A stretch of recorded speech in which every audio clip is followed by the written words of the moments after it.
사실상 이 국제관계라는 게 결국은 모든 나라의 국익 우선입니다. 한미 동맹이 미일 동맹의 하나의 하위 개념으로 이렇게 위치될 수도 있는 것이고, 그리고 실용과 국익과 실용을 앞세우겠다. 이게 지금 이재명 대통령, 이재명 정부의 기본 방향이기 때문에 이제 트럼프 대통령과 이재명 대통령의 스타일이 비슷할 수 있어요. 이 비슷한 스타일이 충돌할 수 있는 거죠. 여러분 안녕하세요. 경제한방입니다. 6.3 조기 대선을 전후로 해서 미국 쪽에서 한반도의 안보 불안감을 자극하는 듯한 메시지가 계속 나오고 있습니다. 주한미군 감축설, 그리고 인도 태평양으로의 주한미군 역할 확대, 또 방위비 대폭 증액 가능성. 자, 새 정부에는 당연히 부담이 되는 주제일 수밖에 없습니다. 자, 이 현안을 어떻게 극복해 나갈 수 있을지 견해를 한번 들어보겠습니다. 최창렬 용인대 교수 함께하겠습니다. 교수님 어서 오십시오. 네, 안녕하세요. 네. 네. 당장 오는 15일에 이재명 대통령이 첫 외교 무대 데뷔전을 치릅니다. 그렇죠. G7 정상회의. 자, 어떤 자리가 될까요? 이 우리나라가 이제 한 6개월 동안 이 권력의 공백이 있었잖아요. 뭐 대통령 권한대행의 업무를 받지만 권한대행이 그래서 새로운 대통령이 뽑힌 거니까 G7 정상회의 가서 일단 그 우리나라가 이제 정상이 됐다. 여러 가지 이제 정말 대통령의 리더십이 확립이 돼서 외교도 그렇고 안보도 그렇고 모든 경제도 그렇고 전반적인 걸 이제 정상적으로 하게 됐다. 그걸 알리는 자리가 가장 중요한 의미가 있는 것 같아요. 네. 알린다는 거. 거기 이제 트럼프 대통령도 온다는 거 아닙니까? 두 사람이 뭐 꼭 정상회담 일정을 잡지 않아도 자연스럽게 조우할 가능성 있다고 보는데 어떠세요? 그렇죠. 지난번에 이제 이재명 대통령과 트럼프 대통령이 통화를 했잖아요. 며칠 전에 통화를 했는데 뭐 방미 초청을 하긴 했어요. 그래서 이제 먼저 만나겠죠. 만나는데 지금 말씀처럼 어차피 거기 한미일 정상회담 만날 수 있는 거니까 그래서 거기서 일단 약식 정상회담이 이루어질 수 있을 것 같아요. 한일 간에도 그렇고 한미 간에도 그렇고 좀 더 나아가면 한미일 정상회담 같은 경우도 글쎄요. 시간이 어떻게 공간이 나올지 모르겠습니다만 가능할 것 같기도 하고 지금 아까 말씀처럼 우리나라가 이제 안보 문제에 있어가지고 아주 대외적으로 큰 변화기를 맞고 있는 것 같거든요. 특히 주한미군 관련된 문제들이 그렇고 다들 얘기가 워낙 많이 나온 얘기입니다만 방위비 분담금, 네. 인상 문제도 있고 또 이제 주한미군의 어떤 역할과 지위의 변화의 문제 뭐 이런 것들. 그러니까 우리로서는 지금 트럼프 대통령과 해결할 일이 너무 많아요. 관세 협상은 뭐 경제적인 문제입니다만 이 관세 협상과 이 안보 문제가 연계되어 있는 면도 부인할 수 없고 말이죠. 네. 이런 상황이 있기 때문에 한미 간에 그런 얘기가 개괄적으로나마 좀 나오지 않을까 그렇게 예상합니다. 네. 지금 트럼프가 바라보는 한미 동맹 관계는 그러니까 전통적인 안보 동맹을 가치 공동체가 아니라 어떤 전략적인 목적 달성을 위한 거래 수단으로 인식하고 있지 않습니까? 네. 과연 트럼프를 이재명 대통령이 어떻게 상대할 것인가? 그러니까 우리도 이제 과거에 이제 너무 이 도식적인 한미 동맹, 안보 동맹의 차원에서만 볼 게 아니고 가치 외교라는 게 물론 중요하겠습니다만 트럼프 대통령이 워낙 이 모든 거를 거래로 본다는 거 아닙니까? 거래 수단으로 보고 지금 말씀처럼 이 안보 문제 그리고 주한미군 주둔 문제도 그렇고 이 동맹의 문제를 경제적인 문제 그리고 여러 가지 지금 미국이 처한 입장 이런 것과 같이 연계시키는 하나의 수단, 도구로 본다 이런 네. 얘기를 많이 한단 말이에요. 우리도 그렇게 대할 수밖에 없어요. 그 사실상 이 국제관계라는 게 결국은 모든 나라의 국익 우선입니다. 네. 과거에 무슨 진영 간의 어떤 대결 구도, 냉전 구도에서는 공산 진영과 이른바 서방 진영이 이제 완전히 대립하고 있기 때문에 그 진영 내에서의 이익이 더 우선한 경우도 있었죠. 각국의 국익보다도. 예. 그럼에도 불구하고 점점 이제 신냉전이 해체가 되고 물론 네. 지금 이제 뭐 북중러 한미일 이 냉전 구도 이른바 신냉전 구도가 형성돼 있다고 그러긴 합니다만 네. 전 세계적으로 이제 냉전 구도가 해체됐잖아요. 냉전이 해체된 마당에는 오로지 국익이에요. 그러니까 한미 동맹도 그렇게 갈 수밖에 없는 겁니다. 그러니까 주한미군을 일부 감축할 수 있다, 역할을 축소할 수 있다 이런 보도가 지금 계속 나오고 있지 나오겠죠. 않습니까? 네. 그러니까 미국 입장에서는 한국과 혈맹으로 같이 전투를 치렀던 기억이 점점 이게 흐려져 가고 있는 게 아닌가. 그렇죠. 네. 지금 이제 주한미군 문제가 특히 이제 중국과의 관계에서 미중 간의 이 경제도 그렇고 무역도 그렇습니다만 이 안보에 있어서의 군사적으로 대치가 점점 이제 심화되는 그런 측면이 많거든요. 특히 이제 남중국해, 동중국해에서의 군사 충돌 같은 것도 우려되고 보다 핵심적인 게 이제 중국의 대만 침공. 그게 가장 우려가 되는 부분이에요. 네. 사실은 그게 중국은 어떻게든 대만을 이제 자신의 나라로 이제 복속시키겠다는 그렇죠. 거 아닙니까? 근데 이제 여기는 절대로 미국이 양보할 수 없는 거거든요. 대만은. 네. 대만을 포기할 수 없는 상황이기 때문에 중국과 미국의 점점 긴장이 앞으로도 경제는 물론이고 이 안보 군사 면에서 점점 이 강화될 수밖에 없을 것 같아요. 대치가 심화될 수밖에 없는 구도다 이러니. 방금 말씀하신 그 중국의 타이완 침공 예. 가능성, 뭐 2027년이 될 거다 이런 글쎄요. 구체적인 시점까지 이야기가 나오고 그렇습니다. 있는데 예. 이재명 대통령은 후보 시절에 네. 그 중국의 타이완 침공 가능성을 묻는 외신 기자 질문에 뭐라고 답을 했냐면 외계인이 지구를 침공할 때 답하겠다, 뭐 이런 식으로 농담하듯 말씀을 하셨어요. 그렇죠. 약간 좀 인식이 아니한 게 아닌가. 글쎄요, 그때 왜 그런 대답을 했는지 모르겠어요. 그거는 제가 볼 때 적절한 대답은 아니었던 것 같아요. 지금 중국이 대만을 침공한다는 게 남의 나라만의 일이 절대로 아니거든요. 그렇죠. 거기 한미일이 같이 개입될 수가 있는 것이고 중국이 대만을 침공하면 주한미군의 역할, 주한미군의 이른바 전략적 유연성 얘기는 계속 나오고 있는 거거든요. 네. 다시 말하면 주한미군의 원래 주둔 목적은 대북 억지력 강화인데 그렇죠. 예. 이제 거기서 머물지 않겠다는 거잖아요. 주한미군의 역할을 얼마든지 이제 확장할 수 있다. 이른바 영내, 이 지금 동북아시아. 그러니까 중국과 대만에 만약에 해역에서 전쟁이 벌어진다면 주한미군이 투입될 수 있는 겁니다. 주한미군이 투입이 된다면 또 북한과 중국이 같이 동맹을 맺을 수가 있는 것이고 그렇게 된다면 우리가 우리의 뜻과 상관없이 우리 한국군도 연계될 수가 있다. 특히 한반도가 말이죠. 이건 보통 위험한 시나리오가 아니거든요. 그렇죠. 다각적인 부분이 있는데 그걸 외계인이 침공할 때 이제 하겠다는 얘기는 대선 국면에서 그게 큰 이슈가 되지 않는다고 본 것 같아요. 그러니까 걱정은 그런 거예요. 주한미군이 있고 주일미군이 있잖아요. 만약에 한반도에 어떠한 상황이 발생했을 때 주한미군보다 주일미군으로 대체를 하고 주한미군이 오히려 이쪽에 투입되는 네. 그런 상황이 발생한다면 나중에 자위대 군대가 한반도에 진입할 수 있는 네. 그건 참 우리로서는 용납하기 어려운 일인데 뭐 그런 것까지 이제 하나의 시나리오죠. 그런 얘기까지 나오고 있는 상황이라서 지금 우리 동북아를 둘러싼 지금 이 상황 그리고 특히 일본이 최근에 그 오션이라는 거 OCEAN 발음은 오션이라고 그러는데 네. 코퍼레이티브 이제 원 코퍼레이티브 그리고 하나의 전쟁 구역. 나라들 간의 하나의 단일 구역이다 이런 얘기예요. 예. 근데 오션이라고 이렇게 약자로 그거 미국에 제안을 했죠. 제안을 했어요. 네. 그러니까 그건 뭐냐면 미국이 자꾸 미중 간의 패권 경쟁에서 중국의 대만 침공을 의식하고 하다 보니까 한반도에 관련된 것, 특히 이 영내에 어떤 빈 공간이 생기다고 보는 것 같아요, 일본은.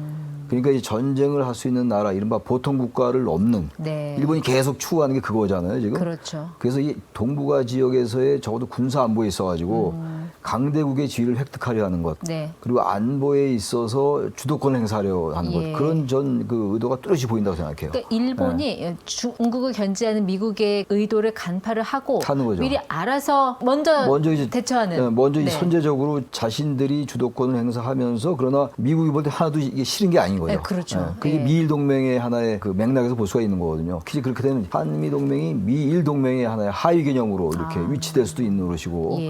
그러니까 지금 우리로서는 뭐 여러 가지 경제적인 어려움도 있고 뭐 국내외적인 문제가 있습니다만 이 안보 군사 문제가 새로운 국면으로 접어드는 것 같다. 네. 그러니까 주한미군의 전략적 유연성의 문제 그리고 트럼프 행정부의 여러 가지 통치 행태 같은 것. 네. 또 현재 또 벌어지고 있는 북한과 러시아와의 그 밀착 관계 같은 거 그리고 뭐 우크라이나 전쟁 이런 거로 볼 때 과거의 안보 개념으로만 보기는 어려운 그러한 상황이 점점 우리에게 다가오는 게 아니냐 그런 생각이 들어요. 그러니까 일본의 구상은 주한미군의 역할을 이제는 대북 전담하지 말고 그렇죠. 이제는 중국 견제에도 어느 정도 역할 분담을 하자. 그런 약간 전력 약화를 가져올 수도 있는 부분이라고 충분히 생각을 가져올 수 있죠. 하거든요. 이미, 그 네. 경우에 미국이 그럼 이제 북한 문제는 너희가 알아서 해라. 한국군이 자체적으로 알아서 하고 주한미군은 이제 중국 견제로 가자. 이렇게 하면은 어떻게 될까요? 어떤 상황이 우리로서는 이제 벌어질까요? 그런 부분들을 대비해야 될 것 같아요. 그렇다고 주한미군이 지금 2만 한 8,500명 정도 그 정도 있는데 많이 감축된 거죠. 과거에 박정희 전 대통령과 카터 대통령 미국에 상당히 불화도 있었고 주한미군이 계속 감축돼 왔던 거였어요. 예. 주한미군이 4만 명까지 간 적이 있었는데 지금 이제 2만 8,500명 정도 됐는데 주한미군을 감축한다 하더라도 완전히 철수는 못할 거예요. 예. 그렇다 하더라도 주한미군을 철수한다는 그 자체가 북한에 잘못된 시그널을 줄 수도 있는 그렇죠. 거거든요. 과거 예. 6.25 전쟁 때 뭐 에치슨 라인 같은 게 있었잖아요. 1949년도에. 49년에 에치슨 선언. 네. 그런 것들이 북한을 오판하게 만들었던 거거든요. 하나의 변수였단 말이죠. 근데 어쨌든 주한미군의 역할이 축소되고 만약에 철수하게 된다면은 우리와 북한과의 관계가 이 군사적 균형이 깨질 수가 있는 거죠. 그러니까 인도태평양 태평양 지역에서 유사시에 주도적인 역할은 주일미군이 맡고 주한미군이 좀 보완적인 역할을 하는 그런 구도도 생각을 해볼 수 있다라는 말씀이에요. 당연히 그런 얘기겠죠. 예. 그러니까 지금 주일미군하고 주한미군이 있는데 이 지금 점점 미일 동맹은 가까워지고 있단 말이에요. 미일 군사 동맹. 우리는 예. 한일 군사 동맹은 없는 거거든요. 우리는 한미 군사 동맹이 있는 건데, 한미 동맹이 있는 건데, 미일 동맹이 점점 강화되면서 일본의 상당한 역할을 맡길 생각을 갖고 있는 거죠. 네. 미국은 기본적으로 한일 간의 관계가 가까워진 게 좋아요. 그 윤석열 정부 때 한미일 동맹을 강화했던 게 바로 그런 거였는데, 예. 이제 이재명 정부가 이제 그 부분을 어떻게 대처하냐 문제입니다. 미국의 요구를 마냥 거절할 수도 없는 것이고, 네. 만약에 그 일본이 생각하는 오션이라는 그쪽에 우리가 만약에 거기에 포함된다면 중국과 우리와의 관계는 대단히 불편해지는 거거든요. 그 타이완 해협에서 유사시에 네. 이제 주한미군 운용 전략을 재검토하는 그런 단계까지 가려면 한반도의 어떤 대북 억지력을 확보할 수 있는 그런 대안이 먼저 선행돼야 되지 않을까요? 왜냐하면 그렇지 않을 경우에는 김정은의 오판을 불러올 수 그렇죠. 있는 상당히 위험한 상황이 될 수 있다는 일단 거죠. 군사력의 공백이 생기면 조금이라도 남북 간의 군사균형은 지금 주한 미군으로 가능한 거거든요. 거기도 핵을 갖고 있는 나라, 우리는 네. 핵이 없단 말이에요. 그런 비대칭 전력이 우리는 없기 때문에 그 군사균형이 깨지면 당연히 김정은이가 오픈할 수가 있는 거죠. 네. 그래서 우리로서는 여러 가지 군사력도 강화해야 되고 비대칭 전력도 더 이제 보완해야 되고 이런 상황인데 그게 또 하루아침에 이루어진 일도 아닌데다가 네. 그러니까 중국과의 관계가 불편할 수가 있어요. 그러니까 중국과의 관계를 우리는 어쨌든 지금 무슨 안미 경중이라 말하잖아요. 예. 안보는 뭐 미국, 경제는 중국이다 이런 말 하는데 그거 미국이 용납할 수 없다는 거 아니에요? 트럼프 그거 싫어하잖아요. 우리는 뭐 예. 너희들 돈만 대주고 경제는 중국하고 한다는 거냐? 이건 네. 말이 안 된다. 트럼프로서 그럴 수 있죠. 네. 근데 그 부분을 이제 우리 너무 그냥 철석하지 믿어왔던 거예요. 미국이 우리를 어쨌든 절대로 끝까지 지킬 것이다 하는데 미국이란 나라도 자신의 국익을 위해서 존재하는 나라예요. 예. 우리도 마찬가지고 그 내셔널 인터리스트라는 게 네. 국가 이익이잖아요. 국익이 최우선인 거거든요. 근데 우리가 너무 이제 한미동맹 가치 외교, 가치 동맹이라고 하면서도 물론 그걸 기본으로 한다 하더라도 미국이 이제 그것보다는 다른 여러 가지 거래적인 문제 그리고 실질적인 문제, 국익의 실용적인 문제로 네. 가겠다는 거거든요. 지금 이재명 대통령도 꼭 경제, 안보 모든 걸 할 것 없이 실용적인 정부가 되겠다는 거 예. 아닙니까? 그리고 실용과 국익과 실용을 앞세우겠다. 이게 지금 이재명 대통령, 이재명 정부의 기본 방향이기 때문에 이제 트럼프 대통령과 이재명 대통령의 스타일이 비슷할 수 있어요. 이 비슷한 스타일이 충돌할 수 있는 거죠. 어떻게 보면 일본이 미국의 의도를 정확히 읽고 가려운 데를 긁어주는 그렇게 함으로써 자신들의 어떤 전략적인 이해관계를 극대화하려는 그런 그 거죠. 의도로 보이거든요. 그런 거죠. 근데 사실 한국과 일본이 동맹이 아닌데 하나의 전구 구상 이게 가능할까요? 실현 가능성 어떻게 보세요? 우리나라 국민들이 그건 받아들이기 어려울 거예요. 우리나라 한반도가 미국이나 일본의 이해관계에 같이 희생될 수가 있는 거거든요. 우리가 거기 끼어들 하는 이유가 없어요. 그렇죠. 국제관계라는 게 이게 내셔널 릴레이션이라는 게 본의 아니게 같이 결부될 수 있다 하더라도 우리가 명시적으로 그렇게 할 이유는 전혀 없는 거죠. 일본은 완전히 미국의 이해를 간파하고 바로 그게 자신들의 이해와 부합한다고 보는 거거든요. 네. 이 지금 일본이 어느 나라입니까? 과거에 군국주의 나라 아니에요. 태평양을 집어먹었던 나라인데 그런 생각을 갖고 있는 거예요. 그러니까 미국과 일본은 이해관계가 일치하는 거죠. 또 우리가 거의 같이 괜히 부안해동할 이유는 전혀 없는 거죠. 네. 그러니까 하나의 전장이다, 하나의 전구, 전쟁 구역. 여기에 우리가 거기 속할 수는 없는 노릇이에요. 단지 그러나 미국은 그거를 바랄 거예요. 아니면 다른 수단과 다른 방법을 통해서 우리에게 그걸 강요할 수 있어요. 네. 왜냐하면 미국은 어쨌든 대만의 이익을 보호해야 되는 것이고, 대만을 보호하다 보면 미국과 충돌하는 것이고, 중국과 충돌하는 것이고, 중국은 또 한반도와의 관계, 우리는 또 중국과의 관계. 이런 아주 복잡 다단한 관계, 아주 그 입체적이고 중층적인 관계가 형성될 수밖에 없다. 그러니까 이제 한국도 그러니까 미국이 동맹이니까 무조건 우리를 보호해 줄 거다라는 어떤 수동적인 기대에서는 벗어나야 될 필요가 있겠네요. 수동적 자세는 수동적 기대는 완전히 벗어나야 됩니다. 이제 네. 우리가. 사실 우리나라가 군사적으로 군사 강국이에요. 우리도 세계 5위권의 군사 강국임에도 그럼요. 불구하고 예. 아까 제가 말씀드린 것처럼 워낙 주위에 군사 강국들이 많아요. 네. 세계 최강의 대국들이 있는 거거든요. 그러니까 우리의 이제 선택이 항상 위태한 건데 결국은 이렇게 봐요. 이게 이럴 때 중요한 게 국내적인 단합이에요. 여야의 어떤 그 당파를 초월한 어떤 그 국민적 합의 같은 거. 네. 그럴 때 외국이 우리를 우습게 못 보는 거거든요. 그러니까 사실 이게 이럴 때 국내 정치와 국제 정치가 이럴 때 하나의 그 동전의 양면으로서 통합될 수 있는 거거든요. 그래서 이제 이재명 대통령이 이럴 때 리더십을 발휘해야 돼요. 과거의 리더십까지는 안 된다. 왜냐하면 지금 우리나라가 처해 있는 한반도가 처해 있는 이 국제적인 환경, 국내외적인 이 여건이라는 게 과거와는 사뭇 달라요. 네. 신냉전이란 말이 있을 정도로 말이죠. 근데 그렇다고 마냥 미국과 중국과 우리가 배척할 수 없는 것이고 같이 잘 지내야 되는 건데 과연 이 사이에서 이 균형 외교, 우리가 균형자까지 못 되더라도 균형 외교로 할 필요는 있다. 어느 쪽에 너무 치우친 외교. 네. 근데 그럴 때 상당한 이제 정치력도 필요하고 외교적 협상력도 필요하고 예. 또 우리가 실질적인 군사력도 필요하고 경제력도 필요한 것이고 그러니까 이게 한두 가지로만 되는 건 아니겠죠. 방위비 증액 압력 와중에 이 주한미군 4,500명 감축설이 나왔거든요. 네. 이거는 그냥 군불대기입니까? 정말 실현 가능성이 있다고 보십니까? 이제 4,500명씩 주한미군 빼기 어려울 거예요. 왜냐하면 주한미군은 이것도 미국의 국익에 입각해서 주한미군이 있는 거거든요.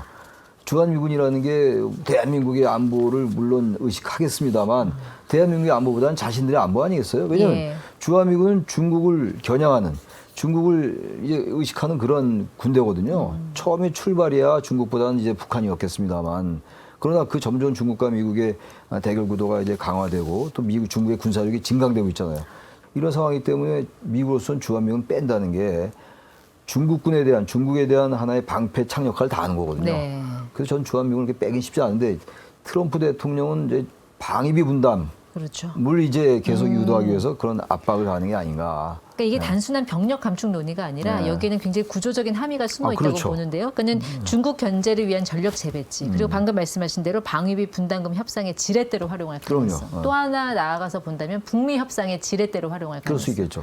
이 세 가지가 다 들어있다고 다 들어있다고 봐야 보거든요. 되겠죠. 예. 그러니까 이게 지금 이 주한미군 감축 문제는 이게 다각적인 문제예요. 그러니까 어느 한 가지 의도를 가지고 있는 게 아니기 때문에 네. 우리 외교나 안보 라인이 이런 것들을 충분히 인식해야 돼요. 그리고 정말 입체적으로 조명을 하고 네. 여러 그 시츄에이션을 맞습니다. 인식을 해서 시나리오를 잘 짜야 될 텐데 근데 그런 라인을 잘 구성할지 뭐 잘 하겠죠. 근데 어떻게 보면 방위비 증액, 이게 돈으로 해결하는 문제는 오히려 쉬울 수 있어요. 네.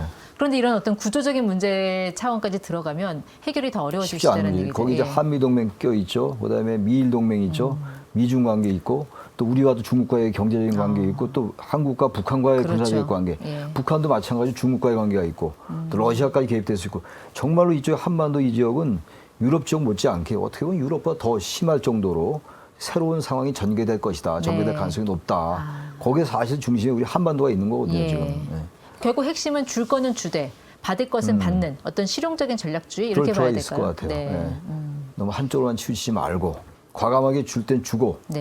또 거부할 땐 거부할 줄 알아야 되고 그러니까 당당한 외교, 당당한 외교지만 상당히 국익, 네. 실용적인 전략적 외교가 그렇죠. 필요하다. 예. 거기에 플러스 그러니까 한반도 우선순위에서 그러니까 미국의 한반도 우선순위에서 우리나라가 밀려날 가능성에 대비해서 좀 자각력을 강화한다라든지 물론이죠. 한미 동맹 관계를 재정립하는 그런 시점이 지금이 아닐까 싶은데 어떻게 보십니까? 그러니까 한미동맹 강화 그리고 한미동맹의 성격도 좀 이제 하루아침에 되지는 않는다 하더라도 한미동맹에서 우리의 위치 같은 거 너무 일방적으로 우리가 수동적인 위치였던 게 사실이었잖아요. 근데 이제 그것도 바꿔 나가고 앞으로 전개될 여러 가지 상황들 그런 부분도 알아야 될 것 같고 또 하나가 적어도 한반도에 우리가 자주적으로 할 수 있는 군사력 증강을 해야 될 필요가 있고 그게 전자권, 전시작전권 환수 그렇죠. 문제하고 연결될 예, 수 있을 것 연결될 수 같아요. 있죠. 예. 그렇다고 지금 우리가 전자권 환수 얘기는 이미 오래전부터 나왔던 얘기입니다만 상황이 이런 상황이기 때문에 무조건 이념적으로 접근해서 네. 전시작전권 우리가 환수해 와야 된다. 대한민국 군사력이 5인데 언제까지 미국이 전시 때 작전권 행사하냐 라고 말 건 아니다. 그거 철저히 따져보고 우리의 국익과 실용의 관점에서 따져볼 필요가 있다고 봅니다. 그러니까 전자권 환수는 결국 군사적인 효율성 그리고 또 어떤 조건 중심의 접근이 가장 필수적이 되지 않을까 싶어요. 그렇죠. 네. 예, 전시작전권 문제는 아마 한미 간에도 얘기가 또 나올 거예요. 아마 특히 진보 정부가 전시작전권 완수에 대체로 적극적인 편이거든요. 네. 그러면서 볼 때 얘기가 나올 텐데 아마 이재명 대통령의 이 외교도 그렇고 경제도 예. 그렇고 계속 얘기하는 게 가치도 가치입니다만 실용적인 시장 정부가 되겠다. 맞습니다. 이건 군사 안보에도 적용이 되는 예. 얘기들이거든요. 그래서 전시작전권 문제도 무조건 이념적으로 접근할 건 아니다라고 네. 생각합니다. 그러니까 네, 지금 우리는 북핵 고도화 그리고 북러 밀착 또 미중 전략 경제 또 이 동맹 재조정 이 국제 질서의 대전환기에 있습니다. 새 정부가 과연 어떤 스탠스로 이 난관들을 헤쳐갈지 함께 응원도 하고 또 지켜봐야 될 것 같습니다. 최창렬 용인대 교수 함께했습니다. 네, 오늘 말씀 고맙습니다. 네, 감사합니다. 네.